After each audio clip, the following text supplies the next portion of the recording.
Welcome to Stock Trading Pro, where today we're going to go over all of the stock picks that I have today. We're going to go over my trading game plan. We're going to discuss sector rotation. And at the top of the show today, we're going to actually talk about AMC, the interesting level that AMC stock is in right now, and whether or not AMC is set up for the identical short squeeze, nasty short squeeze back to the upside that it had just about 8 months ago at this time. There's something different going on in the price action right now, but more importantly, underneath the hood and the reason why AMC had that giant short squeeze. We're going to talk about different stocks on the long and the short side today. And I'm going to give you a breakdown into my trading game plan today and which stocks I'm going to be looking at today. And just as importantly, and I think a lot of people don't do this, which stocks I'm looking at for the entire week. I think a lot of people just go day to day, but you really need to have a thought process. If I'm going into the week to buy stocks, which stocks have the highest likelihood for the week, if not for the month, have the greatest chance of following through. So we got a lot to talk about today. I'd love to hear about what you're looking at today. Stick around. I'll be back in just 1 second.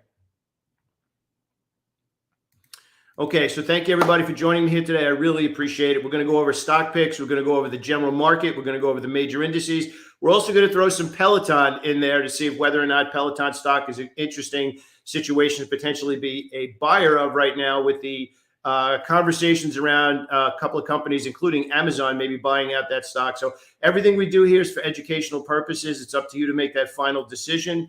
I just want to say hello to a couple of people today. Hey, David, how's it going today? Good morning. Good morning. Bill W. Good morning. Where's Allison? Good morning, Allison. How are you today? All right. So we're just going to get right into it. First thing we're going to talk about is sector rotation. You want to know where we're starting for the week. Energy has remained strong heading into the week, but consumer cyclical kind of worked its way up the charts this week. Consumer defensive actually working their way down. Now, the reason you would think that with the chaos in the market right now, consumer defensive would still be working its way towards the top, including technology, especially the way that Facebook took a hit, Meta platforms took a hit last week. I'm still, I keep calling it Facebook. It's actually FB Meta platforms. So I want to work our way over into today's actual trading plan. And we're going to actually start out with AMC and the super interesting conversation that I was reading everywhere this week on whether or not AMC stock is a buy right now. What is our prediction for AMC stock? Is it going to have a short squeeze because it's floated all the way back down to that same level? There's something dramatically different about AMC right now, and I want to talk about that. We're going to actually pull it up on the screen before we actually dive in. Futures, to give everybody a question. We actually get a lot of questions about what is the process of what you look at during the day. And pre-market, right up until the market opens, the futures markets are really where I spend a lot of time. So the ES March futures on the S&P, they were negative a little while ago. They've actually just bounced back. You can see where we are now. So really basically unchanged. But if you did not happen to be trading on Friday, what an amazing 2 different Friday afternoons that we had. The prior Friday and the Friday that just passed. Both scenarios look like we were ready to roll over, hit the skids, continue to trade down, took out the lows early in the day, and then staged a 4-hour rally back in the other direction, which if you didn't happen to see it, if you didn't happen to pay attention to it, this is the breakdown we were talking about. You can see the longer-term bearish move to the downside. Thursday was bearish. Friday took out the lows. Again, just to give some context right there, push down, and then a 4-hour rally ruined by a half-hour selling at the end of the day. So we actually, on every Sunday night, we meet on the swing trading side of things, and we do a swing trade review for the previous week and which stocks we bought and sold. And then we do a game plan heading into this week. Last night's meeting was about an hour and 10 minutes. It was pretty intense because we had a lot of questions about, Pete, I feel like I'm getting my head beat in, death by 1,000 paper cuts. Every time I buy a stock, I feel like I'm buying the high. I feel like I'm selling the low. I feel like whack-a-mole. It really comes down to, at this point, you have to expect that's the kind of market that we're in right now because there's still indecision. The most valuable trading capital you have right now is here. It's maintaining your sanity when the market is a little bit more challenging. And it was actually kind of fun because one of the biggest things that I give and probably the most valuable thing I could give to the community, and hopefully I'm doing that for you here as well, is experience and understanding how to handle different market conditions. And right now, we are in a challenging market condition. There's plenty of opportunity. I want to be clear, as long as the VIX continues to remain at a level where we're seeing these much wider swings, but the difference between what we're doing now and what we were doing even a couple of weeks ago is a couple of weeks ago, everything was order flow and then read the tape, get the optimal entry point, and find your spot to get in. Right now, we are a little bit more tape reading specific. And if order flow happens to be awesome, that's great. But we got a little bit of a divergence where the SPY is holding a support level. The NASDAQ broke down that support level. So we are anything less than clear in what we call the stock market power pyramid, which is the general indices, right? The NASDAQ, the SPY, and the Dow, and then the sectors, industry groups, and then ultimately individual stocks within those industry groups. So when we talk about the sector rotation right now, it's still looking pretty good over the last week, simply because we got above some of the key levels. Consumer cyclical, we're going to take a look at in a second. Energy and financials have been in our radar for a while. We're continuing to look at Morgan Stanley and Citigroup. So we'll just start diving into some of the ideas. But I want to talk about AMC first and AMC stock. We're getting a ton of questions about this stock, and I could see why. If you remember last year at this time, this is where the meme explosion happened in this stock. It went from 12 and change to 72 and change, somewhere in that area. And we bought this first breakout. This bullish gap happened. We got long here, risking down here. It was a really good trade. You can see big level here, big level here, big level here. Finally got through it. We didn't buy it the first day. We bought it the second day after it gapped, and you see this move here. And now, interestingly, we're getting a lot of people asking about, we're down at that same level. Can this same exact thing happen again? Now, if you want to raise your game and you want to start to really, and I got a really interesting chart that I want to show. I'm going to show you just after this. You need to understand the price history of a stock, and in this case, why the stock exploded. Everybody knows that was a Reddit meme squeeze. And essentially what those Reddit traders, for lack of a better way of putting it, did is they banded together on stocks with a high short float and started to buy them as a group. Absolutely 100% okay to do that. It's no different than a bunch of friends saying, let's go buy this stock. They just happen to do it in a super organized way. And they targeted stocks with a really high short float. Now, a short float means people that have sold the stock short, they're looking for the stock to go down. So if it goes down, they borrow here. And if it goes down here, they make money on the difference. The same thing if you buy here and it goes up here and you get out over here. The difference is that they have to buy it back to get out of it. So if the stock starts to go up, it punches up, they get a little nervous. It goes up a little again, you get a little nervous. So they have to buy that stock back. That's what a short squeeze is. A short squeeze implies short sellers. So there has to be some reason for people to want to borrow that stock to short sell it in the first place. So what we want to pay attention now with AMC is this. And I'm going to actually, let me zoom this in a little bit so you could see it a little bit better, is right here, the short float. The short float, when this move happened last year, was more than double what it is right now. So the reason, the catalyst for the stock having a potential short squeeze right now is not the same as it was a year ago. Now, there are potential opportunities where you have a major level like that, and sometimes the stock just breaks below that. Early short sellers get involved, and if it breaks down, does not follow through and reverses, and I'm going to show you another situation like that, you can tend to get a short move back in the other direction. So what we'll be looking at in AMC today is if we punch below $15 today, punch through it hard on heavy volume, do not follow through to the downside. Remember, if this happens, then this, if this, then this, right? If we punch through that level and immediately rally back up and have what's called a bullish U-turn, and then trade it to an inside candlestick and then rally again, those early short sellers are going to be in pain because what they expected to have happen did not happen. So they have to buy it, and you're going to see a rally. So let me bring all that together so it's super interesting for you to pay attention to the price action this week. If AMC spikes below $15 and rallies back quickly, then there's a potential of a technical short squeeze in that stock, and maybe we'll get a few days to the upside. But it's a very different situation than the short squeeze that AMC had last year because that was a Reddit-targeted short float trade setup, for lack of a better way of putting that. So I just wanted to make the difference. We got a lot of feedback and a lot of comments last week about could it happen, and I wanted to explain why last year happened and how the situation right now is a little bit different. But we could potentially still have another trade like that if we break 15 and rally. I want to show you a chart, actually two charts. I want to show you exactly what I'm talking about on what we're looking for in AMC. And then I'm going to walk you through a trade from last week where you really need to understand price action and how it sets up some amazing opportunities. So the first thing I'm going to talk about is the stock NUE, which is Nucor. So this is what we're talking about. So you see here, we're talking about support, right? Got down to that support again.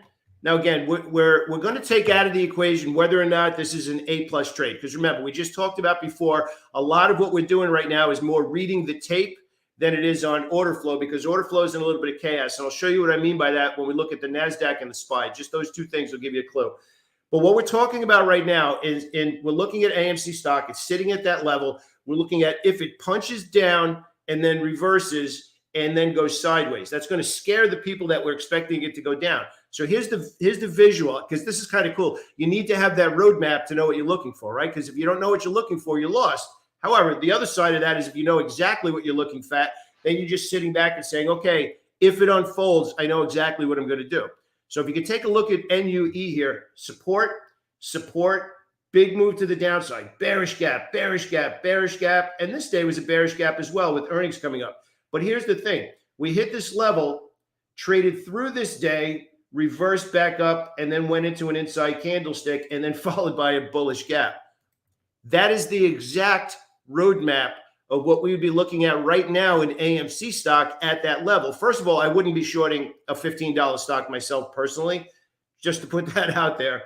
But it's more important to know that what we'd be looking for is if we punch down, we're going to use NUE stock on the daily chart as an example of what we'd be looking for. Now, the point that I'm getting across here is the more templates you have, the more opportunities are going to open up for you as a stock trader. You'll have much better, you'll have a much more robust game plan, because you'll have different types of scenarios that kind of would be your go-to scenario based on the current price action. So I'm going to walk you through a trade right now based on the current market conditions, which were a little bit less than perfect. And I'll show you exactly what that means in a second. And a particular sector that was super strong, but then started to sell off. And the price action on the daily chart 5 times in a row did the same exact thing. Now, do you think that once exposed to these kind of ideas, do you think that you can start to create a game plan? If this happens, then this is what I expect to have happen next. Absolutely. So it's kind of exciting. But I want to set it up first. I want to show you the NASDAQ and the SPY, why the expectation for follow-through was not great, despite the sector being strong, and how that led to one of those most profitable trades that I had on Friday, just based on reading the charts, putting together the pieces, putting together the tape. So first, we're going to take a look at the SPY, and we're going to drill this down a little bit deeper. I'm going to put the 200 period moving average on here because it's kind of important. So you can see the SPY is kind of stuck between what we call no man's land. This is the 200, and this is the 50. So we're stuck in between there. So clearly what that tells me right now is that there is not a significant edge. We rallied on Friday afternoon, sold off Friday into the close, should have went down Thursday into Friday. We didn't. We actually went down a little bit and came back. So, okay, less than perfect. That's one part of the equation. So I'm not expecting big follow through in one direction or the other. Then we shift over into the Qs. And the Qs are actually in worse shape based on Meta reporting last week. They're bouncing a little bit, but the SPY is up here. The Q is down here, and you can see this longer-term downtrend, bearish gap after the Meta Platforms earnings and a couple of other ones, which also sets up a less than perfect scenario. So now think about what I'm setting up here.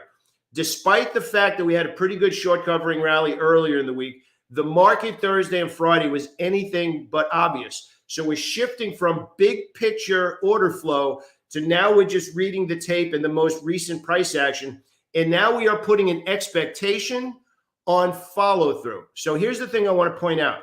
When you choose to take risk, when you choose to buy a stock, the only reason we're looking to do that is because we expect our initial profit target to be hit versus expecting our stop loss to be hit. That's the whole reason we place trades. We expect this to happen as opposed to this. If one happens over the other, we act like adults. We either manage the winning trade or know exactly what we plan to do prior to that. Or if it moves against us, we choose to scale out or get out. Why am I setting all this up, right? a very important point, because there was a trade on Friday that I want to show you, and I posted this early in the morning. Okay, first I want to show you the chart. This is a chart of CPE. So you can see here, this is early in the day on Friday. You can see it's a green chart. You can see this is the 7th of Monday. There's hardly any volume here. You can see it early in the day. So what I pointed out to our community, and by the way, this is the stuff that I do all day, every day during the day. I'm pointing out anomalies. I'm pointing out obvious price action. I'm pointing out the direction, the side of the market, the expectation, the amount of follow through that we're expecting, and whether or not it's even worth taking risk in the first place, right? So I pointed this out on Friday, and these are the kind of things that if you really want to learn the difference between being a chart reader and putting these pieces together as a trader, you have to eventually have the conviction to make decisions regardless of the outcome. Now, I say regardless of the outcome, that means that I'm fully willing to accept the trade might not work out and the right amount of risk for that idea in exchange for making a good decision if it does follow through versus if it doesn't follow through. So I pointed this out in the morning, and I want you to take a snapshot of this because I want you to take some value out of these videos.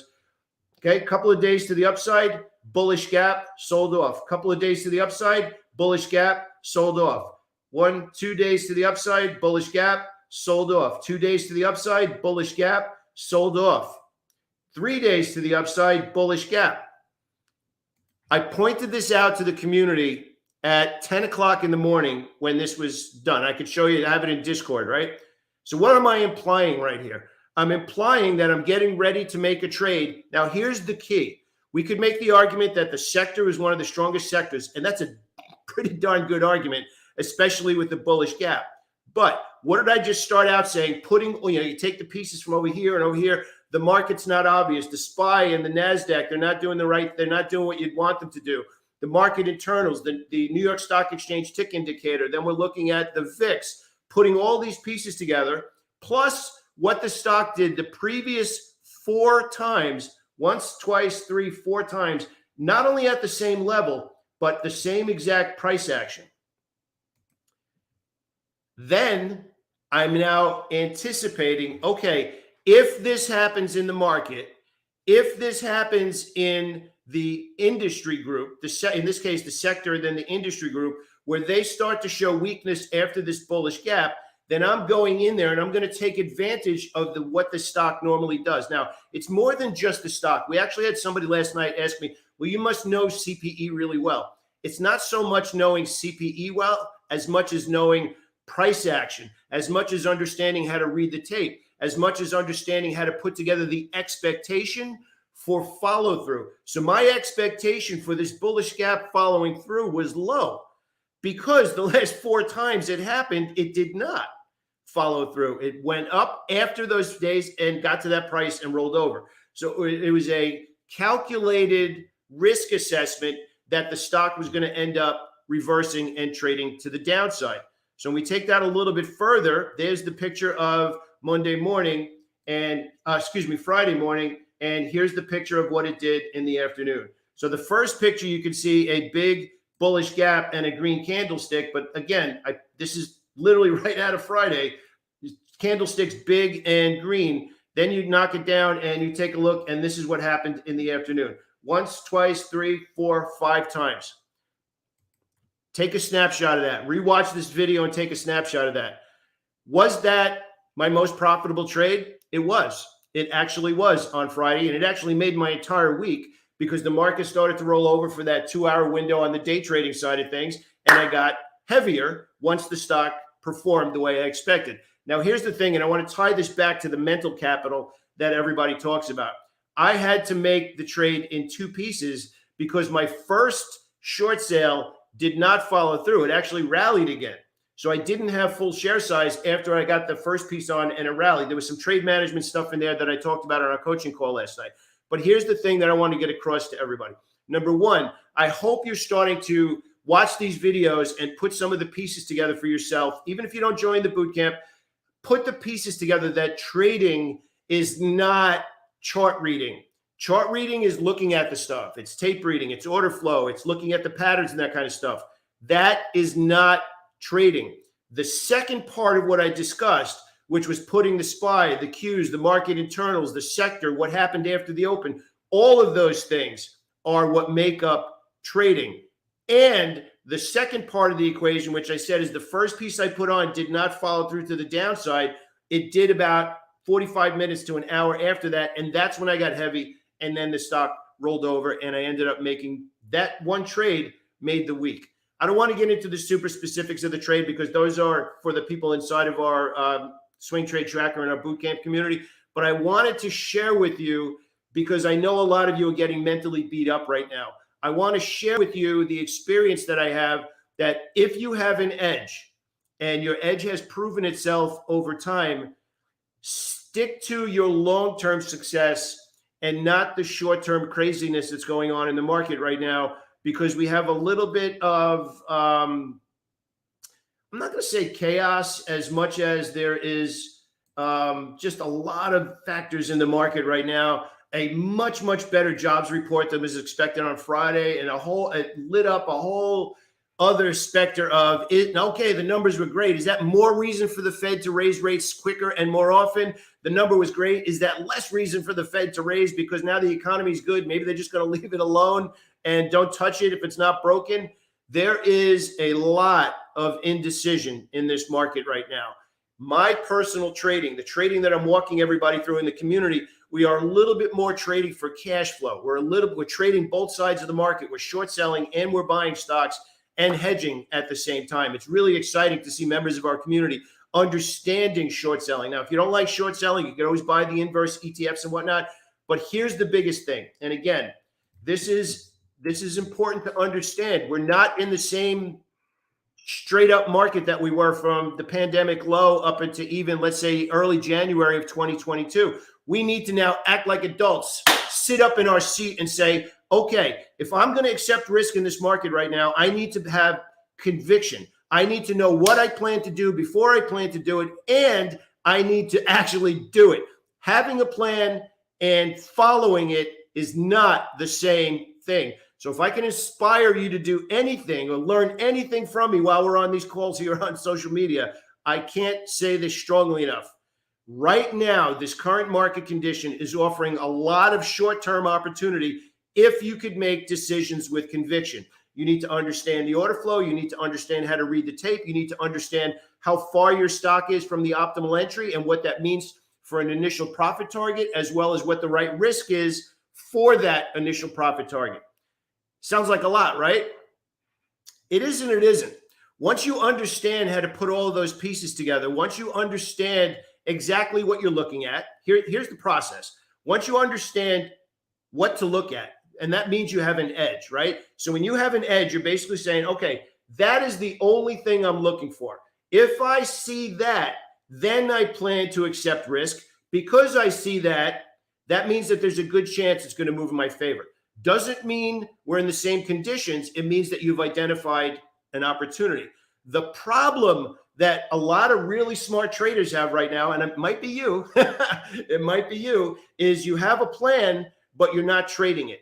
You're jumping on every blip to the upside and you're just getting involved without weighing the risk reward, without saying, should I be in cash? Should I have bigger position? If it moves in my favor, what type of profit maximizer should I be using? So for example, right now, we have two different profit maximizers. One of them is for longer term trends where the market conditions, order flow is good, tape is good, sector is good, the market is good. So we expand what we're trying to make and give the stock more room to breathe because the odds of a bigger profit are pretty good.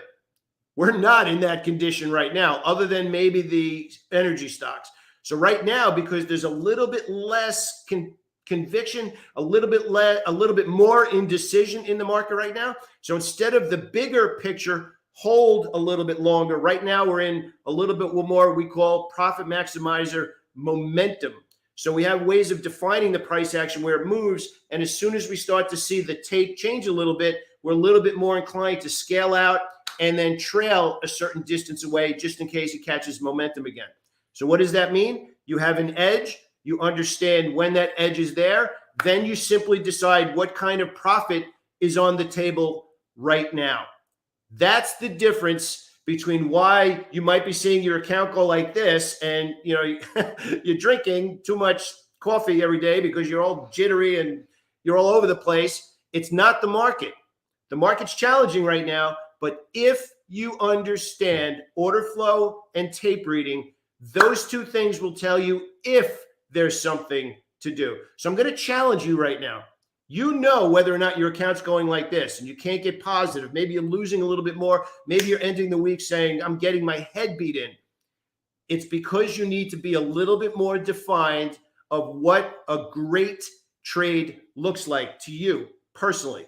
Some people are trading on the 1 minute chart. Some people are trading on the monthly chart. Whichever one you've chosen, you need to identify what that looks like to you right now. And if that's what's unfolding right now. And I got news for you.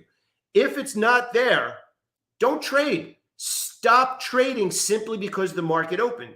But if you have an edge like we do right now, which is mostly short-term, we're looking for short-term cash flow over the month, there's a ton of opportunity. So I'm going to walk you through some of the opportunity that I'm looking at right now, and I'm going to give you my game plan heading into today, Monday. Okay, so let's actually work our way over into the sheet right now, and I want to walk you through everything that I'm looking at here.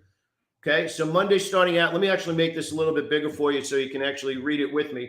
All right, so starting out the week with Bitcoin bouncing, so you can see this is actually taking this morning. We've been talking about it for a while now, broke down through and did not push down, and we actually had 39,000 as the level that we were watching, and we're above that level. So a bullish gap following Friday's energy candlestick. That's this big candlestick here. So that means these stocks are now, actually that's supposed to be Riot, are in my game plan for the week. Okay, moving along. SPY traded into a bullish U-turn on Friday with an impressive 4-hour rally off the lows. But the only downside to the price action arrived in the form of 30 minutes hard selling into the closing bell. So if you didn't happen to see that on Friday, that was a pretty big move to the upside and to the downside on Friday in the market. Now, what I want to get across here, and I want to get across this in a really big way. I'm going to give you this list. You can take a look at all the stocks that I'm looking at right now. This is an 11-page document of simply what I'm looking at for Monday. Just Monday. This is what I want to give to you. I want to raise your level of thinking that if right now you're putting maybe 10 minutes into making money in the stock market and choosing which stocks you want to buy, and you think that's going to be enough to go and fight the smartest people on Wall Street, you are kidding yourself. I'm not saying you have to do 90 minutes like I do. I mean, if you want my research, you can click the link in the description and come and join us. But what I'm telling you is if you have a burning desire, which quite honestly, 7:57 in the morning, I'm sure you do. You're here with me. It's super early. You have that desire to want to do this. I want to challenge you and ask you, what kind of work are you putting in to earn that unlimited upside that that everybody talks about in the market? Are you putting in enough hours to run this like a real trading business, or is it just a side gig that you're hoping to make money? Stop hoping. Start putting the pieces together that we're giving you here. Learn order flow, develop an edge, understand how to read the tape. All of those pieces come together, because if it's hard to find, it's not there. But you won't know if it's hard to find unless you have an edge in the first place. And I'm going to walk you through my thinking. And if you want, you can actually have this document. The link to this document is below in the description. So you can take this, download it, print it out, and see how I'm thinking about everything during the week. All right. So moving our way along. Okay. They say the pros control the close, and I found that to be true. I can't express that strongly enough. We need to hold well bid on Monday and a green candle. Otherwise, you are heading lower with authority. So think about what I just said there. Again, as I walk you through every Monday, I am scripting through how I plan to buy stocks this coming week, if I plan to buy stocks this coming week, and the price action that I need. So those two sentences, I said, here's how we closed last week. Here's what I'm looking to happen today. If it happens this week, then I'm trading aggressively as a buyer. I'm going to be buying stocks. If that does not unfold and the major indices continue to hover below those big levels, I think we're going down hard. So am I hedging? No, I am scripting out. If this happens, then I plan to do this. If this happens, then I plan to do this. How much of your trading is boiled down that much that before the week even starts, you know what you're looking for? And now it's just a question of, okay, does A unfold or B unfold? And how does that translate into whether I'm building a position, or how does that translate into whether I'm just trading for cash flow because the market's a little bit of a mess right now? I want to inspire you to just take your stuff a little bit deeper and say, you know what? Maybe I need to put on my calendar 45 minutes of going over the market and making trade ideas with conviction if I really expect to quit my job and do this for a living. And again, that's different for everybody. It's not about quitting a job. It's about asking you, are you doing enough game planning to have conviction in your ideas where you've earned seeing your account go like this every month? Oh, by the way, if you could do me a favor, if we're giving you value on these videos, please do me a favor, smash that like button and hit subscribe so you get updates. I'd really appreciate that. So let's continue with what we got going on over here. That's the scenario. The SPY remains firmly stuck between the 50 and the 200. We walked you through that, right? I call that no man's land.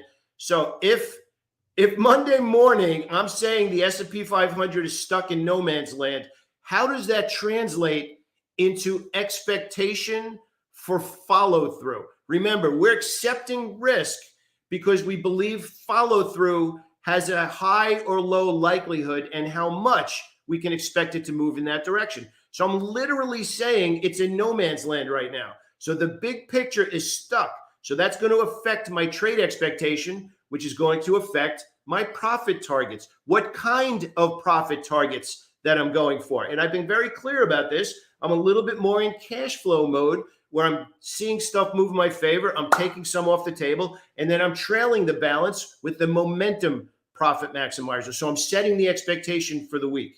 Okay.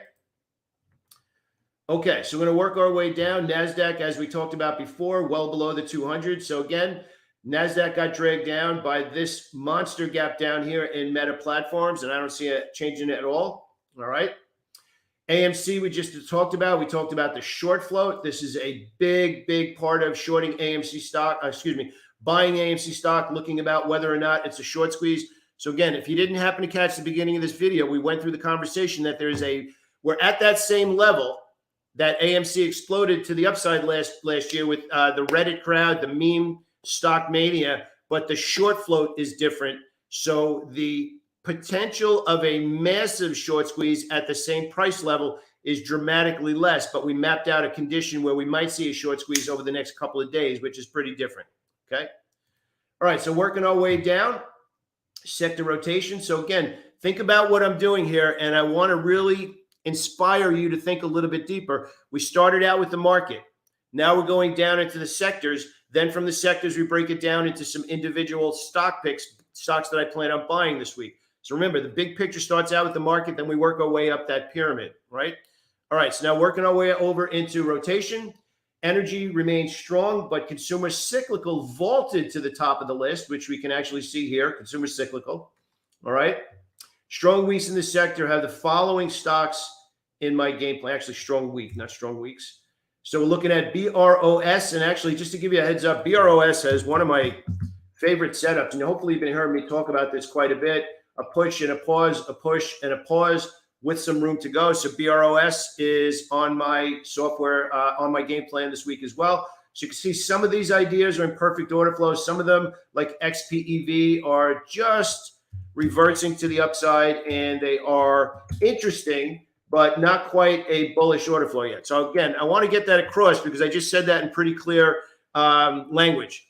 BROS is already doing what I wanted to do, and I'm looking a little more aggressive on that. XPEV is still in bearish order flow, but the sector rose to the top, and it traded strong on Friday. So now I'm watching it, but I'm not trading it yet. So you see the difference between it's in my trading game plan where I am trading it today. I am looking to trade it today versus XPEV is interesting because the sector came up in my list, and now I'm going to look for follow through before I make a trading decision.